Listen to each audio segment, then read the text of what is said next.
నమస్తే. Welcome to our channel. నేను మీ పద్మావతి. ఈ రోజు నుంచి మన రెడ్ టీవీ భక్తిలో కళ్యాణమస్తు అనే ప్రోగ్రామ్ అనేది స్టార్ట్ అవ్వబోతుంది.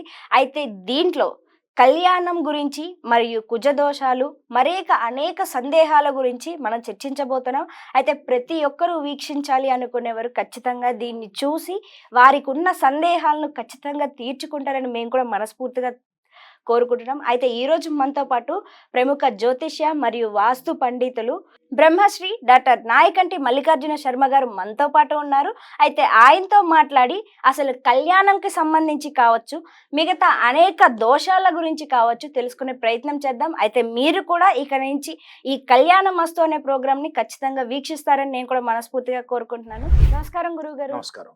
శుభోదయం అండి. శుభోదయం. గురువుగారు, యాక్చువల్‌గా మనం ఇక నుంచి కళ్యాణం వస్తు అనే దాంట్లో స్టార్ట్ చేయబోతున్నాం. అయితే దీంట్లో మొదటిగా అందరికీ ఉన్న సందేహం. చాలామంది పెళ్లి చేసుకోవాలి అని అనుకునే థాట్ రాగానే, సంబంధం కుదరగానే ఇద్దరి జాతకాలు చూసుకుంటారు. లైక్ ఈ అబ్బాయిది కావచ్చు, అమ్మాయిది కావచ్చు. అవును. ఇరువురు జాతకాలు చూసుకున్నప్పటికీ కూడా కొన్ని పెళ్లి పీటలకి వరకు రాకముందే ఆగిపోతున్నాయి. ఇంకొన్ని పెళ్ళైన సంవత్సరం లోపే విడిపోతున్నాయి. ఎందుకనంటారు? ఇంత చూసినప్పటికీ కూడా ఎందుకు విడిపోతున్నారు? తప్పకుండా అమ్మ. ఓం శ్రీ గురుభ్యో నమః. ఇక్కడ జ్యోతిష్ శాస్త్రం ప్రకారంగా వాస్తవంగా ఏందంటే కొంతమంది విడిపోవటానికి పెళ్లి సంబంధాలనేవి అనుకూలంగా రాకపోవటం, హ్మ్. అలానే పెళ్లి సంబంధాలు నిశ్చితార్థం వరకు వచ్చి ఆగిపోవటం ఒకటి. తర్వాత నిశ్చితార్థం అయిపోయిన తర్వాత వివాహం అయిపోయిన తర్వాత కూడా ఇద్దరి మధ్యలో డిస్ప్యూట్స్ రావడానికి జరిగే కారణాలు చాలా ఉన్నాయి. హ్మ్. అంటే భేదాభిప్రాయాలని బాగా ఎక్కువగా వస్తున్నాయి ఈ మధ్య కాలంలో. అయితే చాలామంది కూడా ఏం ఆలోచన చేస్తున్నారంటే నిజంగా ఎందుకు ఆ భేదాభిప్రాయాలు వస్తున్నాయి? మేము జాతకాలు చూసుకుంటున్నాము, గుణాలు బాగా చూసుకుంటున్నాం. గుణాలనేవి 18 గుణాల పైన వస్తున్నాయి. ఇద్దరి యొక్క జాతకాలని మేము కరెక్ట్‌గా అనాలిసిస్ చేస్తున్నాం. అనాలిసిస్ చేసినా కూడా వీళ్ళు ఎందుకు విడిపోతున్నారు? హ్మ్. మరి జ్యోతిష్యులు కూడా ఒక్కొక్కళ్ళు ఒక్కో రకంగా చెప్పడానికి కూడా కారణమవుతుందా? అనేవి కొన్ని ప్రశ్నలనేవి చాలా ఎక్కువగా ఉంటాయి. అంటే దీనిలో ముఖ్యంగా ఏమిటనంటే జ్యోతిష్యం చూపించుకునే ఎవరైతే వ్యక్తులనేవాళ్ళు ఉంటారో, ఆ వ్యక్తులు ప్రత్యేకంగా ఒక వధువు జాతకము, ఒక వరుడు జాతకాన్ని క్లియర్‌గా, కంప్లీట్‌గా తీసుకొని కరెక్ట్‌గా time, date of birth, time, place of birth తీసుకున్న తర్వాత వీళ్ళేం జేస్తారంటే కొంతమంది తల్లిదండ్రులు ముఖ్యంగా, "మా అబ్బాయికి ఈ అమ్మాయి బాగా నచ్చిందండి. సంబంధం బాగుందని అనుకుంటున్నాము. హ్మ్. కొంచెం చెప్పండి గురువుగారండి" అని ముందు వీళ్ళే చెబుతారు. అంటే యాక్చువల్‌గా ఏందంటే పుల్లబెట్టడం అని అర్థం. అవును. మామూలుగా సాధారణ లాంగ్వేజ్‌లో చెప్పాలంటే. హ్మ్. కానీ ఒక గురువుగారిని సంప్రదించినప్పుడు గురువుగారితో ఏమడగాలంటే నిజంగా క్వెషన్ అయితే ప్రజలకి తెలియని విషయం. గురువుగారండి, మా అబ్బాయికి ఈ అమ్మాయిని చేసుకోవాలనుకుంటున్నాం. సంబంధం కరెక్ట్ మీరు మ్యాచింగ్ అయితే మేము చేసుకుంటాము. జాతకపరంగా పరిపూర్ణంగా మీకు నచ్చినట్టయితే మేము చేసుకుంటాం. లేకపోతే మేము ఇది అవాయిడ్ చేస్తామని చెప్పరీళ్ళు. ఫస్ట్ ప్రజల దగ్గర కారణం ఒకటి. తర్వాత జ్యోతిష్యులు చెప్పే వాళ్ళ దగ్గర కూడా కారణం ఏందంటే, అంతా బాగుంది అని చెప్పటం కాదు. కొన్ని నిజంగా బాగుంటే నిజంగా బాగుందని చెప్పాలి. లేకపోతే బాగలేదని చెప్పాలి. ఫస్టు వీళ్ళేందంటే ప్రజలు రిసీవ్ చేసుకునేది ఏందంటే నెగెటివ్‌ని రిసీవ్ చేసుకోలేరు. అవును. పాపం చాలా బాధండి ప్రపంచంలో. పాజిటివ్ అంత ఇష్టం నెగెటివ్ మీద ఉండదు ఈళ్ళకి. కానీ నెగెటివ్‌నే తెలుసుకోవాలి. అంటే "శ్రేయ లోపం పెరుగుట పెద్ద విద్య, లోపమెరిగిన వాడే పూర్ణుడవుతాడట." అంటే మనలో లోపాలని సవరణ చేసుకొని జాతకంలో ఏ దోషాలున్నాయో ఆ దోషాలని పరిహారం చేసుకొని ముందుకు వెళ్ళాలి. అవును. ఒక జాతకం బాగలేదనుకుందాం.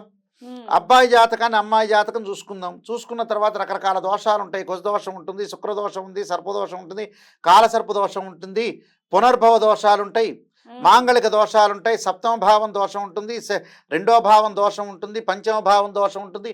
రకరకాలుగా దోషాలుంటాయి. అంటే 12 కాపురానికి 12 సూత్రాల్లాగా. అవును. ఇలాంటి దోషాలన్నీ కలిగినప్పుడు వీళ్ళేంది కేవలం గుణపంతన పట్టిక మాత్రమే చూస్తారు.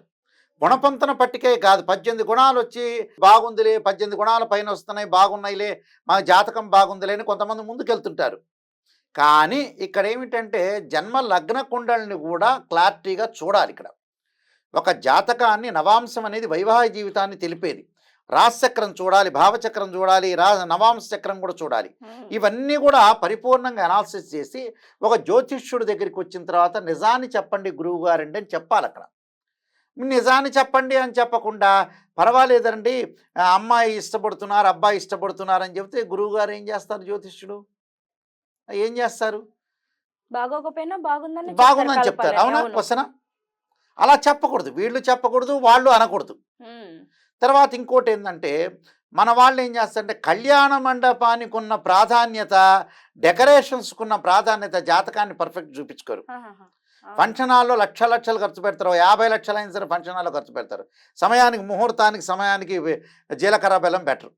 సరైన జాతకాలు చూపించుకోరు. దానికి సంబంధించిన ఏదైనా దోషాలుంటే దోషాలు చేసుకోరు. హ్మ్.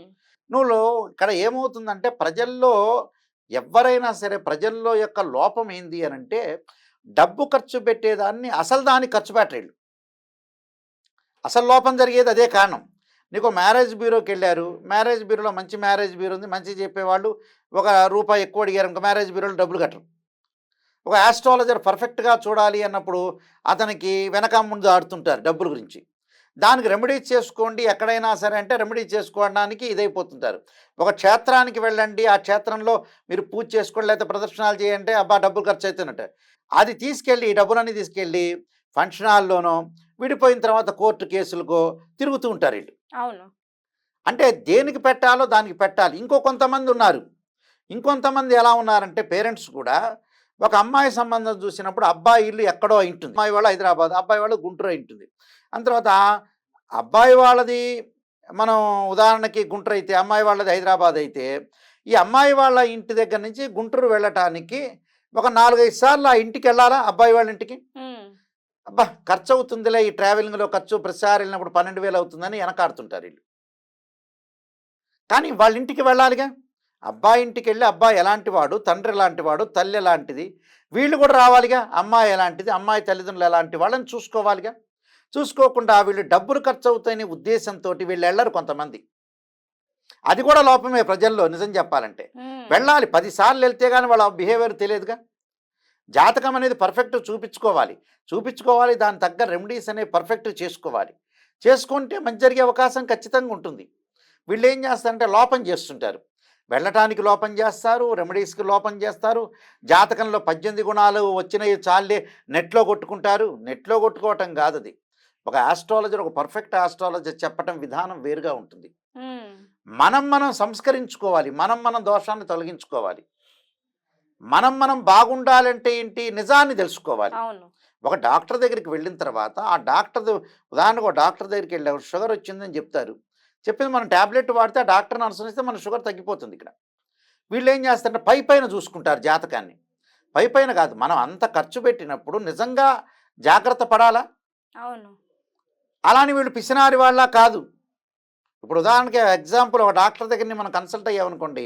అతను ఎక్స్‌రే రాస్తే రూ. 1,500 అవుతుందంటే వీళ్ళు ఈ 1,500 పెట్టరు. హుహుహు.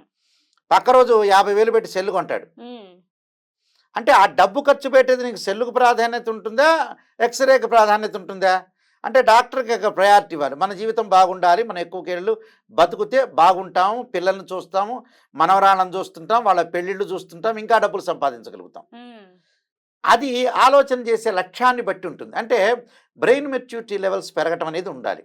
ఒక అమ్మాయికి పెళ్లి చేయాలంటే, ఒక అబ్బాయికి పెళ్లి చేయాలంటే దశలు, అంతర్దశలు కూడా మనం చూసుకోవాలి.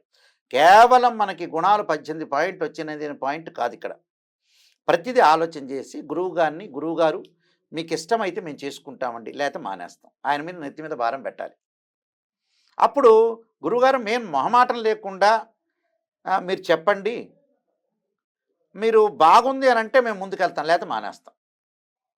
అవును. మా అమ్మాయి ఇష్టపడుతుందనో, మా అబ్బాయి ఇష్టపడుతున్నారో కాదు. తర్వాత గురువుగారిది ఏముండదక్కడ. పెళ్ళికొచ్చిన పెద్దలొస్తారు. ఎంతోమందొస్తారు. అందరూ బఫే మీల్స్ తింటారు. వెజిటబుల్ బిర్యానీ తింటారు. అందరూ తిని ఎళ్ళిపోతారు. బాధపడేదెవరు? అమ్మాయి తల్లిదండ్రులు, అబ్బాయి తల్లిదండ్రులు, అవును. అమ్మాయి, అబ్బాయి. ఫోటోలో వాడు ఫోటోలు తీస్తాడు. అందరూ వచ్చి ఎళ్ళిపోతారు. పురోహితులు ఎళ్ళిపోతారు. అందరూ ఎళ్ళిపోతారు. బాధపడేది వాళ్ళే కదా! అందువల్ల జీవితాన్ని ఎప్పుడూ కూడా చాలా జాగ్రత్తగా ఆలోచన చేసి ముందుకు వెళ్ళాలి. దానిలో మానవుడి యొక్క లోపం అనేది కనపడుతూ ఉంటుంది. అవును. చాలా చోట్ల కూడా మేము జాతకాలు చూసినప్పుడండి, కొంతమంది గుణాలొచ్చినాయని వాళ్ళే అనుకుంటుంటారు. 18 గుణాల పైన ఇచ్చినండి వెల్ అండ్ గుడ్ బాగుందండి. ఇక నెట్‌లో చూసుకుంటున్నాం. ఇంకోటేం చేస్తారంటే అసలు వివాహాన్ని చేసే గ్రహం ఏమిటంటే శుక్రుడే. అవును. వీళ్ళు కుజుడి వైపు వెళ్ళిపోతుంటారు. హ్మ్. కుజుడిని కూడా చూడాలి బట్ కానీ అసలైన శుక్రగ్రహాన్ని మర్చిపోతారు వీళ్ళు. హ్మ్. మర్చిపోవటం వల్ల ఏమిటి? అసలు నిజంగా శుక్రుడు అనేవాడు కళత్రకారకుడు. అంటే 193 దేశాల్లో అందరికి కూడా వివాహం కావాలంటే శుక్రుడే. హ్మ్. శుక్రగ్రహం యొక్క అనుకూలత ఉంటేనే మనకు వివాహం అవుతుంటుంది.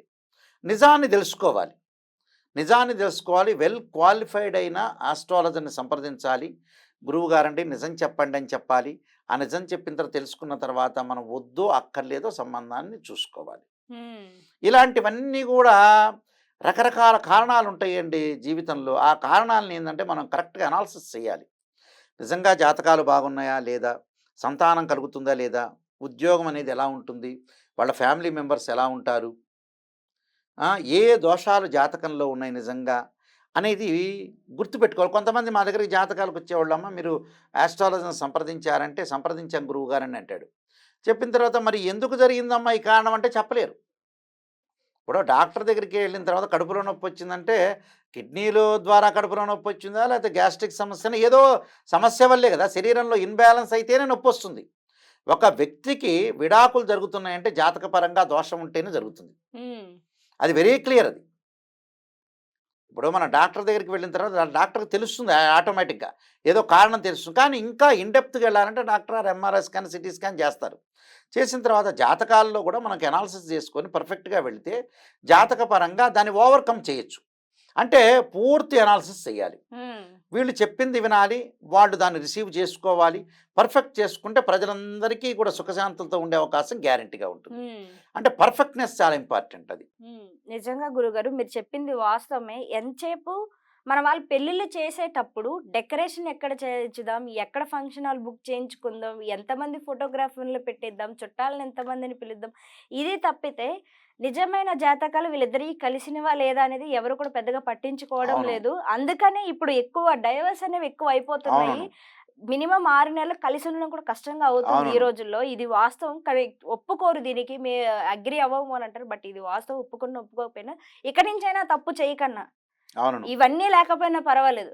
ఫస్ట్ వాళ్ళ జీవితాంతం కలిసి ఉండాలి అంటే జాతకాలు కలవాలి. ఫస్ట్ అవి చూసుకోవాలని మనస్ఫూర్తిగా ఎలా నిర్వీర్యం చేసుకోవాలి అనేది కూడా ఆలోచించుకోవాలని నేను కూడా మనస్ఫూర్తిగా కోరుకుంటున్నాను. అండ్ ఈ వీడియో మీకెలా అనిపించిందో కామెంట్ సెక్షన్‌లో కామెంట్ చేయండి. ఇలాంటి మరెన్నో వీడియోస్ కోసం ప్లీజ్ సబ్స్క్రైబ్ చేసుకోండి, షేర్ చేయండి, లైక్ చేయండి. మరోసారి మరో వీడియోతో మీ ముందుకొస్తాను. అంతవరకు సెలవు.